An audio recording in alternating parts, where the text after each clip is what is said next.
Shalom, shalom, shalom, shalom, bien-aimés. Demeurez bénis dans le nom puissant de notre Seigneur et Sauveur Jésus-Christ de Nazareth. Déjà, avant de continuer, je souhaite déjà présenter humblement toutes mes excuses à tout le peuple du Seigneur pour ma voix qui est un peu cassée. Ma voix qui est un peu cassée, bien-aimés. Vous savez, tous ces temps-ci, je dénonce beaucoup le péché. Et quand je dénonce le péché, bien-aimés, vraiment, comme le Seigneur a dit, crie en prend gosier. Je dénonce déjà avec toute la force, avec toute mon énergie, bien-aimé. Du coup, parfois, et puis, ma voix est un peu cassée, comme vous voyez là. Mais, par la grâce du Seigneur, le Seigneur a toujours restauré ma voix. C'est pour la gloire de notre Seigneur Jésus de Nazareth. Ok, déjà que la grâce du salut soit notre partage à tous. La grâce des fils du Saint-Esprit, l'amour, la douceur, la joie, la paix, la patience, la bonté, la compassion, la sagesse, l'amour, l'humilité, alléluia, la foi, la fidélité, la grâce de l'humilité vraiment surnaturelle à l'égard de Dieu et à notre égard, à l'égard de notre prochain, soit notre partage, la grâce de marcher vraiment à la soumission totale ou l'obéissance totale de la parole du Seigneur, soit vraiment notre partage, et sans toutefois oublier la grâce de vivre une vie de sanctification totale, complète, avec le dépouillement du cœur qui est lié à l'âme et l'esprit, et le dépouillement du corps donc qui est le dépouillement extérieur, alléluia, soit vraiment notre partage, et dans le nom puissant de Jésus de Nazareth. Donc, sans toutefois tarder, je vais recommander cette exhortation entre les mains du Seigneur. Père Tout-Puissant, Père Tout-Puissant, je bénis ton nom, Seigneur, je te loue, je te magnifie, je t'exalte, Père, parce que tu m'as accordé la grâce de venir faire cette exhortation, Seigneur, aujourd'hui, pour édifier ton peuple, édifier les âmes, Seigneur, qui ont soif de ta parole. Les âmes, Seigneur, qui veulent manger la nourriture pure, la nourriture, Seigneur, qui est bonne, éternelle, je rappelle. La nourriture qui est bonne, Seigneur.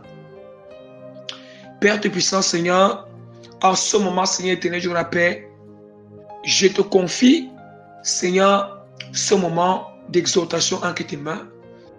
Seigneur, je reconnais que sans toi, je ne peux rien faire. Sans toi, Seigneur, je ne peux avoir aucune relation sur ta parole. Sans toi, je ne peux pas être conduite dans toute la vérité, Père. Sans toi, Seigneur, je n'ai même pas la capacité, Seigneur, de libérer, Seigneur, la vérité au peuple. Seigneur, puisque je reconnais que ma force vient de toi, je reconnais que ma grâce, la grâce, Seigneur, vient de toi, Seigneur Père. Seigneur, je reconnais, Père, la grâce que tu m'as accordée, Seigneur. Les dons que tu m'as accordés, Seigneur, viennent de toi, Père. Voilà pourquoi je t'en supplie de venir prendre tout ton contrôle. Voilà pourquoi je t'implore, Seigneur, de me remplir en ce moment, Seigneur Père. Que ta présence vienne m'envahir. Que ta présence m'inonde en ce moment, Seigneur. Que ta présence saisisse ma langue, saisisse mon cœur, ma bouche, Seigneur, et tout mon être en ce moment, Père. Au nom puissant de notre Seigneur, Père. Seigneur, t'as suivi toi-même, tu viens enseigner à ton peuple. Seigneur, au nom puissant de Jésus de Nazareth, Père. Seigneur, je t'en supplie de disposer les cœurs de tous ceux qui vont écouter, Seigneur Père, de disposer leur âme, esprit et tout le corps. Seigneur, je t'implore d'ouvrir leur esprit et leur intelligence pour qu'ils comprennent, Seigneur, ta parole. Au nom puissant de notre Seigneur et Sauveur Jésus-Christ de Nazareth. Amen. Alléluia. Gloire soit rendue à notre Seigneur et Sauveur Jésus-Christ de Nazareth. En toute humilité, vraiment, je me présente humblement. En toute humilité et par la grâce de notre Seigneur Jésus-Christ, je me présente humblement et simplement comme le moindre parmi tous les serviteurs de Dieu, l'apôtre prémisse, que le Seigneur vraiment a fait une grâce excellente de choisir et d'appeler dans le ministère apostolique pour prêcher toute la vérité au peuple du Seigneur, pour prêcher vraiment toute la vérité au peuple de Dieu, vraiment pour annoncer vraiment sa bonne nouvelle, alléluia, sa bonne nouvelle vraiment à ceux vraiment dont l'ennemi vraiment a tenu captif. Il a tenu tant pour moi captif pour longtemps, donc pour sa seule gloire et pour sa seule et unique gloire vraiment de Jésus-Christ de Nazareth. Bien-aimé, vraiment, le Seigneur m'accorde cette grâce de venir vraiment exhorter, de venir exhorter vraiment sur... c'est vrai que dans cette exhortation, il y aura certains enseignements profonds à l'intérieur. De venir exhorter vraiment sur nous sommes sur notre grand thème. Notre grand thème d'exhortation qui est dénonce les péchés, dénonce-leur les péchés, les yeux suivront et ils recevront la délivrance et la guérison. Et la guérison, bien aimé, mais je vais juste, vous voyez, dans le Seigneur m'accorde la grâce de venir continuer avec notre grand thème et intitulé sur notre grand thème à partir de dénonce-leur les péchés, leurs yeux s'ouvriront, ils recevront la délivrance et la guérison. Dénonce-leur le péché, les yeux s'ouvriront et ils recevront la délivrance et la guérison. Alléluia. Bien-aimé, j'ai d'abord, par la grâce, j'avais enseigné la première partie dernièrement et aujourd'hui, je viens enseigner encore. Vous voyez, le grand thème de dénonce les péchés, les exhortations, c'est tellement très vaste. Ça, c'est un thème spécial où je serai en train d'enseigner sur les péchés, dénoncer les péchés, enseigner les péchés, donner certaines révélations sur les péchés. Alléluia. Sur les péchés, vraiment. Donc, sur les péchés, et c'est très important à ce niveau. À ce niveau, donc, comment dire, grand temps, vraiment, l'exhortation sera portée spécialement sur la révélation sur la compréhension profonde des 10 commandements à l'ère de la grâce. La révélation sur la compréhension profonde des 10 commandements à l'ère de la grâce. Alléluia. Gloire soit rendue à notre Seigneur et Sauveur Jésus-Christ de Nazareth. Bien-aimés, vraiment, nous allons voir que on ne parle des 10 commandements. Alléluia. On ne parle vraiment des 10 commandements. Nous-mêmes, tout le monde connaît ces 10 commandements. Vous voyez, tout le monde connaît vraiment ces 10 commandements qui sont dans la parole de Dieu. Voilà, dans la parole du Seigneur. Voilà, qui sont dans la parole de Dieu. Qui sont dans la parole de Dieu. Bien aimé, je ne vais pas beaucoup tarder, je vais ouvrir rapidement. Nous savons que, mais avant d'ouvrir la parole, bien aimé, je souhaite déjà nous rappeler vraiment que tous les préceptes que Jésus-Christ est venu nous enseigner, tous les préceptes que Jésus-Christ nous a enseignés, tous ces préceptes bien-aimés sont vraiment, ça veut dire que c'est une manière que Jésus-Christ a développé les 10 commandements. Or, les préceptes que Christ nous a enseignés, ce sont les préceptes, c'est la volonté ce sont les préceptes qui nous enseignent comment est-ce que nous devons se comporter à l'égard de Dieu, à l'égard de notre prochain. À l'égard de Dieu, à l'égard de notre prochain. Et nous savons aussi que vraiment, même quand nous voyons l'ancienne alliance et la nouvelle alliance, ou bien l'ère de la loi et l'ère de la grâce, nous allons constater que tous ces deux parties de la parole de Dieu, tous les deux parties vraiment de la parole du Seigneur, tout ça, c'est le développement des 10 commandements. Ça veut dire que c'est le développement des 10 commandements. Donc le Seigneur a voulu juste que c'est le développement des 10 commandements. Alléluia. Parce que quand nous parcourons toute la Bible, nous allons voir que toute la Bible, c'est le développement des 10 commandements. Et nous allons voir que les 10 commandements, c'est comme la conclusion de toute la Bible, ou le résumé de toute la Bible. Or, la conclusion veut dire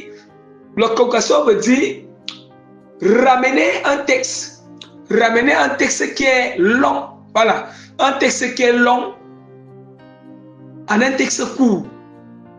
En un texte court, malgré que c'est court, le texte qui est court et le texte qui est long, c'est la même chose. Vous voyez? C'est comme quand on parle souvent de dissertation. On parle de dissertation, on nous donne un sujet de dissertation. Et puis dans ce sujet de dissertation, on va commencer, on va développer, nous allons développer ce sujet de dissertation. Vous voyez, on va développer ça vraiment en plusieurs lignes. Seulement en plusieurs lignes. Or, ces plusieurs lignes, le grand texte là, ce grand texte ou les pages là, ce n'est que une petite phrase qu'on a développée qui est devenue plusieurs pages comme ça. Alléluia. C'est la même manière. C'est ça avec la parole de Dieu.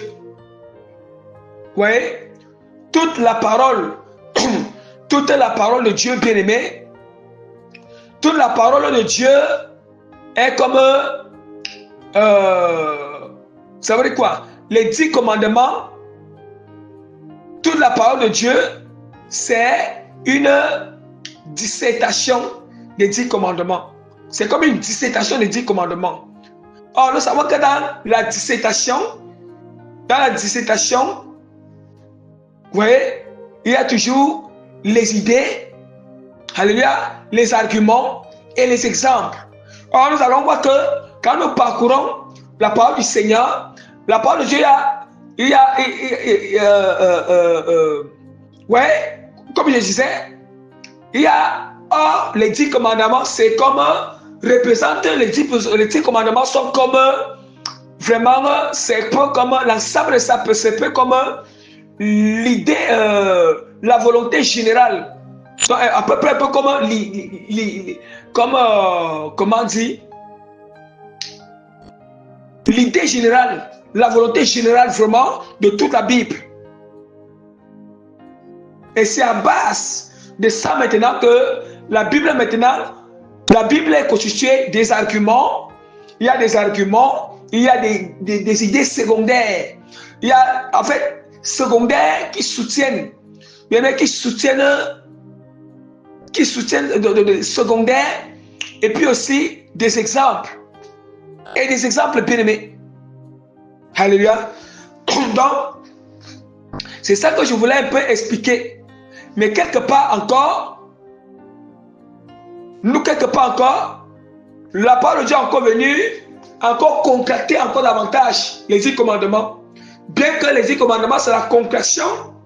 La concrétion, c'est le résumé bien aimé. On a eu à concrétiser, vous voyez, à concrétiser vraiment, c'est le résumé de toute la Bible, le Nouveau et l'Ancien Testament. Or, on a encore résumé encore les 10 commandements en 2 commandements.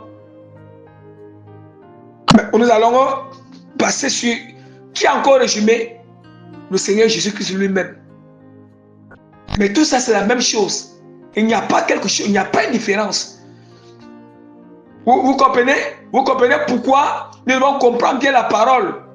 Jésus-Christ a dit qu'il n'est pas venu abolir la loi, mais accomplir la loi. Quand on ne comprend pas bien la parole, n'abolissons pas quelque chose.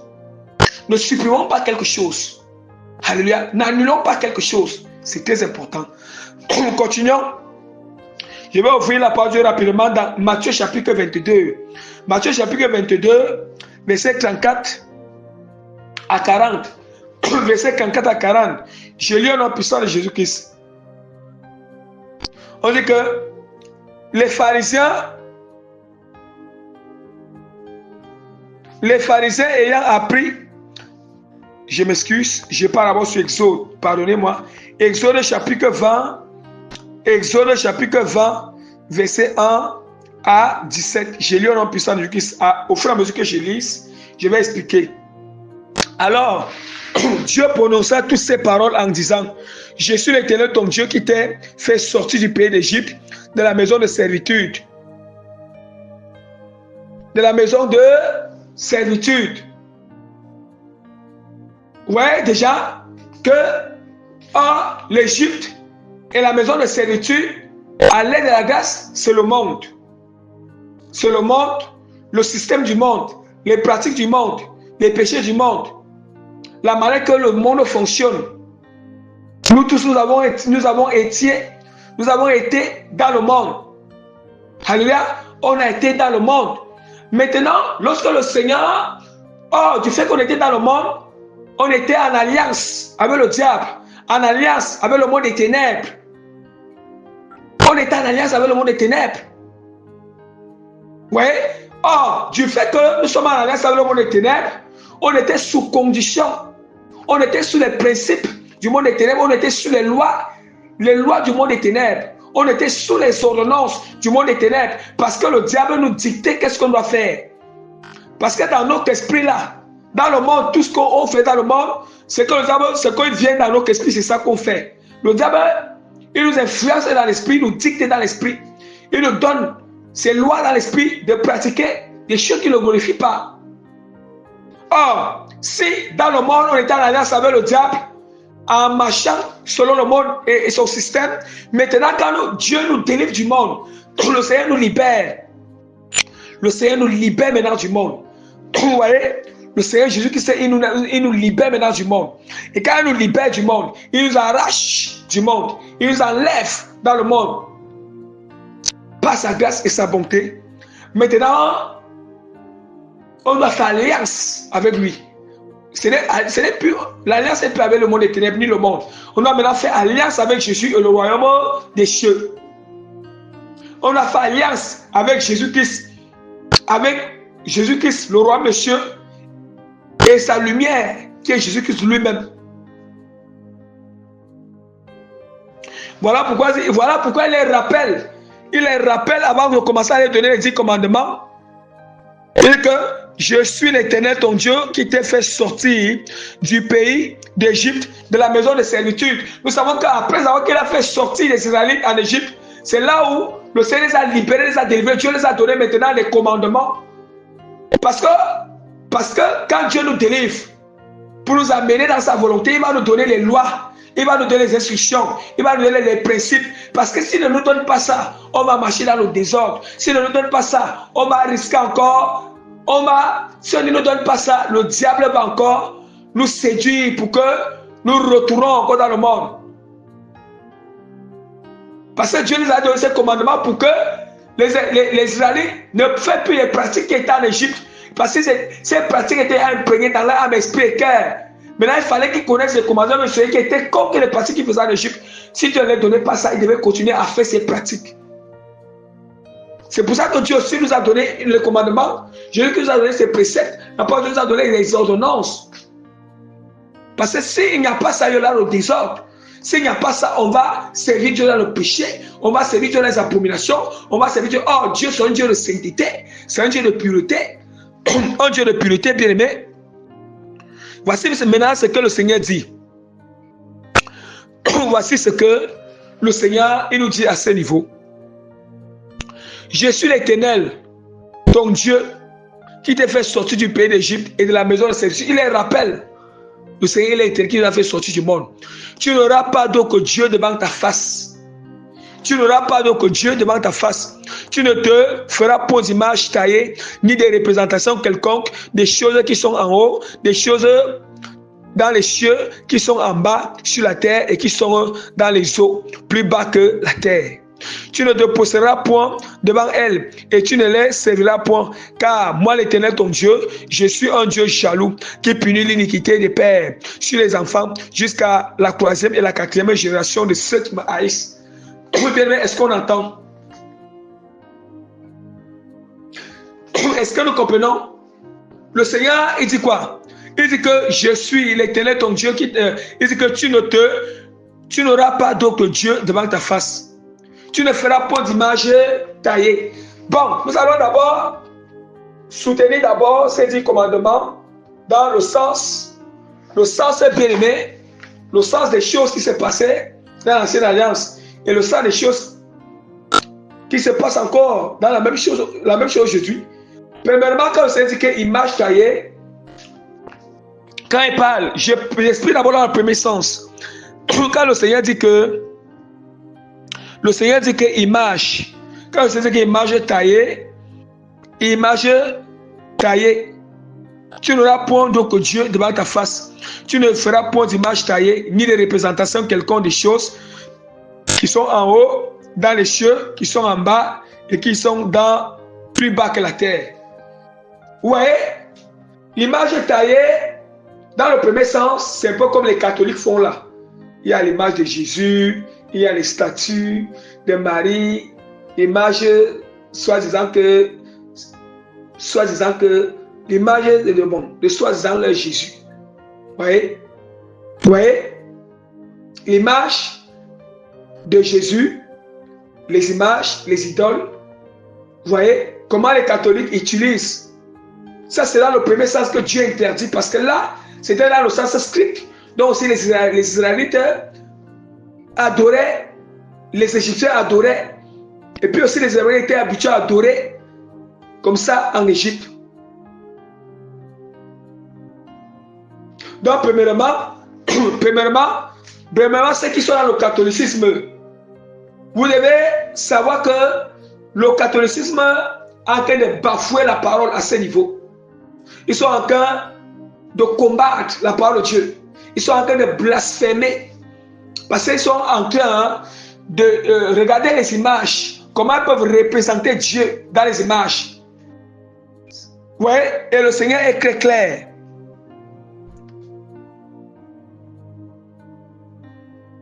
Le Seigneur est très clair. Hein? Tu n'auras pas d'autre Dieu devant ma face. Tu ne te feras point d'image taillée ni de représentation quelconque des choses qui sont en haut dans les cieux et qui sont en bas sur la terre et qui sont dans les eaux et plus bas que la terre. Tu ne te poseras point devant elles et tu ne les serviras point, car moi l'Éternel ton Dieu, je suis un Dieu jaloux. Le Seigneur dit que c'est un Dieu jaloux. Regardez ce qui se passe. Regardez ce qui est en train de se passer. Le Seigneur est en train de dire qu'il est un Dieu jaloux. Ça signifie quoi? Là, qu'est-ce que ça signifie? Et le Seigneur dit qu'on ne doit pas se prosterner devant elle, devant ces choses. Pour les adorer, nous allons voir aujourd'hui, il y a des gens, comme chez les catholiques, ils disent que la reine du ciel, ça veut dire qu'ils sont en train de représenter une image de ce qui est au ciel. Or, la reine du ciel, ce n'est pas Marie, la reine du ciel, vous voyez, ce n'est même pas un peu Marie, la mère de Jésus-Christ. Ce n'est même pas Marie, la mère de Jésus. Et la seule personne qu'on doit adorer, c'est le Seigneur. Ce n'est même pas Marie, la mère de Jésus, mais la reine du ciel, même la parole de Dieu nous parle de la reine du ciel dans Jérémie. La reine du ciel, c'est vraiment une sirène. Une sirène, une déesse qui se trouve, ce n'est pas dans le ciel où Dieu reste, qui se trouve bien aimé dans les airs. Dans les airs. Vous voyez, des nuages que nous voyons juste après ces nuages. C'est une déesse qui se trouve dans les airs, qui règne au niveau des airs. Voilà pourquoi nous disons qu'on ne représentera pas des choses qui sont au ciel. On ne se posera pas devant ces choses. Il y a des gens, aujourd'hui, il y a certaines religions qui sont en train vous voyez, des choses qui sont sous l'eau. Il y a des sirènes des eaux. Des sirènes des eaux où, aujourd'hui, bien les gens sont en train de faire des statues, ces images, un peu partout. Et ils adorent les sirènes des eaux. Ils sont en train de représenter les images des sirènes, dessiner les images des sirènes, pour adorer ces choses, pour se prosterner devant ces choses. Pour se prosterner devant ces choses. Oui. Pour se prosterner devant ces choses.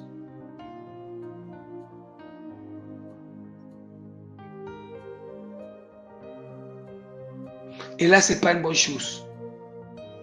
On ne peut pas se prosterner devant les sirènes. On ne peut pas. Nous ne pouvons pas. Oui. Des choses qui sont même sous la terre. Sous la terre. Oui. Tout ça, on n'a qu'à de parler des choses. Le Seigneur nous parle parce que dans ces mondes, dans tous ces mondes-là, ce sont les mondes des ténèbres. Les mondes des ténèbres, les esprits impurs se trouvent dans chaque monde que le Seigneur précise là. Vous voyez que quand ces dessins-là, ces images, ces idoles, ces dessins, ces statues sont placés et puis on adore ces choses, on est en train de pécher, on est en train d'adorer les esprits qui sont derrière ces choses. Ce n'est pas Dieu qu'on adore. Et on ne peut pas entrer au ciel. Je vais encore expliquer ce que ceci signifie. Là, c'est dans le sens physique, des idoles physiques. Maintenant, revenons maintenant dans le sens spirituel. Dans le sens spirituel, à l'aide de la grâce, avant même de faire quelque chose physiquement, Jésus nous parle maintenant du cœur. Il nous parle du cœur. Ça veut dire quoi? Il dit que tu n'auras pas d'autre Dieu devant ma face. Tu ne feras point d'image taillée ni de représentation quelconque des choses qui sont en haut. Ça veut dire quoi? On ne fera les choses qui sont en haut, les choses qui sont en bas, les choses. Ça veut dire que l'image taillée, c'est quoi? C'est ce que nous aimons dans le cœur qui nous glorifie par le Seigneur. Ça veut dire qu'on a fait l'image de la chose dans notre cœur. On a fait l'idole de la chose dans notre cœur. On a fait l'image. L'image de la chose est dans notre cœur et dans notre esprit. Et nous aimons la chose. Quand on aime une chose qui ne glorifie pas Dieu, ça devient comme une image taillée dans notre cœur. Ça devient comme une représentation dans notre cœur. Ni de représentation quelconque des choses qui sont en haut, des choses qui sont en bas et des choses qui sont dans les eaux. Des choses qui sont en bas. Des choses qui sont hors quelque chose. Nous allons voir que quand nous aimons, nous allons voir que les rouges à lèvres, les perruques, les mèches, les chaînes, du fait que les humains mettent ces choses, c'est parce qu'ils aiment ces choses dans le cœur. Vous voyez, ils sont en train d'adorer ces choses dans le cœur. Ils sont en train d'aimer, ils sont en train de représenter ça dans le cœur. L'image de ces choses sont dans le cœur. Vous voyez, oh, ce sont des choses qui viennent, ce sont des choses qui viennent du monde et des eaux. Vous voyez, dites aujourd'hui, si vraiment les chrétiens n'arrivent pas à abandonner les coiffures du monde, à abandonner les mèches, à abandonner les perruques, à abandonner les greffes, à abandonner les rouges à lèvres, les faux ongles, les faux cils, c'est les faux cils, les vêtements sexy, les pantalons destroy pour hommes, interdits, les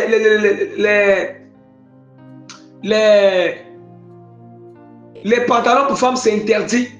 La femme ne doit pas porter ni culotte, ni matelot. Les habits sexy pour femmes, interdit. Interdit. Et puis, les habits qui collent au corps, les hommes, interdit. Dites-moi, comment alors? Ça veut dire que quand on aime ces choses, c'est l'image qui taille dans notre cœur. C'est l'idole dans notre cœur. L'image qui taille dans notre cœur. C'est l'idole dans notre cœur. C'est une représentation. Oh, il n'y a que des choses quelconques, des choses qui sont dans l'eau. Oh, la représentation, c'est ce qui est physique. Il ne peut pas avoir représentation s'il n'y a pas d'abord eu la représentation spirituelle dans notre cœur.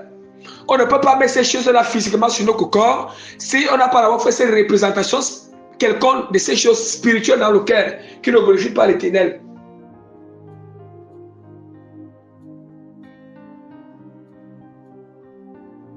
Nous voyons.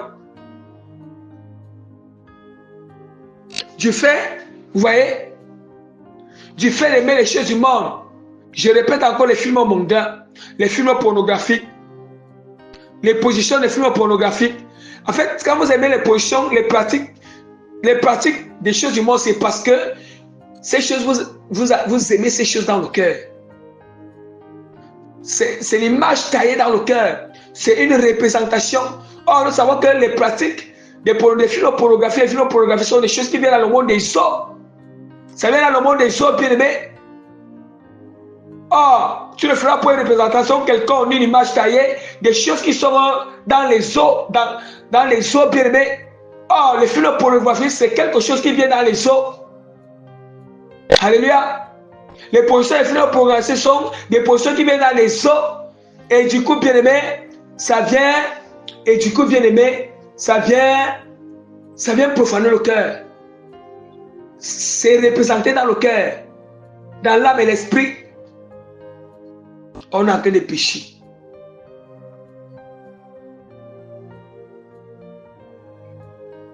Vous voyez, tout ce qui est dans le monde est en alliance avec les autres commandes des ténèbres. La parole est très claire. Le monde entier est sur. Le monde entier, bien aimé, est sous le contrôle de l'ennemi, l'emprise de l'ennemi, sur le contrôle. Le monde entier est ce qui marche selon le monde. Mais ce qui marche selon l'esprit ne peut pas être sous l'emprise de l'ennemi. La parole de Dieu continue encore, nous dit, il dit que je suis un Dieu jaloux. Pourquoi est-ce un Dieu jaloux? Il est un Dieu jaloux parce que le Seigneur Jésus est censé habiter dans notre cœur. La parole de Dieu est censée habiter dans notre cœur. La volonté de Dieu est censée habiter dans notre cœur. Et si maintenant notre cœur est départagé, nous aimons ces choses. Là, on suscite la jalousie du Seigneur. On suscite la jalousie de Dieu dans notre cœur. Parce que Dieu aurait aimé que tout notre cœur soit à lui. Et non pas aux choses du monde. Qui viennent du monde des eaux. Qui viennent du monde de l'air. Le monde astral. Et tout comme ça. Est-ce que nous comprenons à ce niveau? Tu ne te poseras point devant elle. Et tu ne les serviras point, car moi l'Éternel ton Dieu, je suis un Dieu jaloux qui punit l'iniquité. Vous voyez, il dit que tu ne te poseras point devant elle. Se prosterner ne suffit pas seulement se mettre à genoux avec les deux pieds. Là, j'ai expliqué dans le sens, à genoux avec les deux pieds, c'est quand tu te prosternes devant les idoles physiques là. Ça, c'est le premier sens que j'explique. Maintenant, le deuxième sens dans l'aide de la grâce, du fait se prosterner, prosterner signifie quoi? Il dit que la parole dit que tu ne te pousseras point devant elle et tu ne les serviras point, car l'Éternel, je suis un Dieu jaloux, puis j'ai puni l'iniquité des pères et des enfants jusqu'à la 3e génération, la 4e génération et ceux qui me haïssent. Donc, le Seigneur, il dit quoi? Du fait se prosterner, nous savons que dans le sens de quand tu te possèdes devant la chose, ça veut dire que la chose a une domination sur toi. Tu te possèdes devant celui qui a une domination sur toi, celui qui est supérieur à toi. Ça signifie quoi? Ça signifie maintenant qu'à l'aide de la grâce, dans le sens spirituel, ça signifie que quand on se laisse, quand on ne parvient pas à abandonner les choses du monde, ça veut dire que là, on a qu'à se prosterner devant l'esprit du monde. On se prosterne devant le diable. On se prosterne devant le monde parce qu'on n'arrive pas à abandonner. Et si on n'arrive pas à abandonner, c'est parce que là, les choses du monde nous dominent. L'esprit du monde nous domine. Le péché nous domine. C'est ça qui signifie qu'on se prosterne aussi devant ces choses. On se prosterne. Quand tu n'arrives pas à enlever les greffes, les mèches, tu n'arrives pas à enlever les greffes, les mèches, tu n'arrives pas à enlever vraiment les faux ongles. Toi, homme, tu n'arrives pas à cesser de te coiffer d'une manière dépravée, d'une manière qui ne glorifie pas le Seigneur. Les coiffures, les coupes carrées, les crêpes sont passées. Non. Quand tu n'arrives pas à te coiffer simplement et que tu es influencé par ces coiffures, ça veut dire que tu te prosternes. Tu te prosternes devant les coiffures du monde. Tu te prosternes, tu n'arrives pas à abandonner et détruire. Tu te prosternes devant les pantalons destroy. Une femme n'arrive pas à laisser les pantalons, les habits sexy. Tu te prosternes devant ces habits, l'esprit qui est derrière. Cet esprit te domine. Tu es sous l'emprise de cet ennemi. Tu es sous la domination de cet ennemi parce que sur la domination parce que là, tu t'inclines devant cet esprit. Dans ton cœur, ton âme et ton esprit est incliné parce que tu aimes cela. C'est incliné. Ça s'incline. Ton cœur, ton esprit et ton âme est prosterné. Bien que tes genoux physiques ne sont pas au sol pour se prosterner, je m'excuse, devant ces choses, devant ces esprits, mais ton âme et ton esprit et ton cœur sont prosternés devant ces choses parce que ça domine, ça influence ton âme, ton esprit et ton cœur. Et si nous comprenons la portée de ces choses. Vous comprenez? Vous comprenez la portée? C'est la même chose avec la colère, la jalousie, la peur, le doute. Le doute et les autres péchés, la trahison, le mensonge, la déloyauté, l'infidélité. C'est la même chose avec les autres péchés. Quand les autres péchés, bien aimés, nous n'arrivons pas à sortir de ces péchés. Ça veut dire que là, on s'incline devant les esprits qui sont derrière. On est en train de servir ces esprits. On est en train de servir le monde, l'esprit du monde. Et du coup, si on meurt, on ne peut pas entrer au ciel. C'est l'enfer. C'est l'enfer. Alléluia. Bien aimé, comme c'est l'exhortation, vraiment, nous allons d'abord nous arrêter là. Je vais continuer avec les 10 commandements. Les 10 commandements dans le prochain, voilà, autant pour moi, la prochaine exhortation. Je vais continuer à expliquer proprement ces 10 commandements dans la prochaine exhortation. Donc, que toute la gloire revienne à notre Seigneur Sauveur Jésus de Nazareth. Par la grâce du Seigneur, je mets le sceau du Saint-Esprit sur cette exhortation. Je mets les timbres. Je mets les timbres et les cachets authentiques de cette exhortation. Et je mets davantage la signature authentique et l'autorité de transformation, de changement, d'impactation positive de tous les cœurs, âmes, esprits qui vont écouter cette exhortation étant disposée au nom puissant de Jésus-Christ.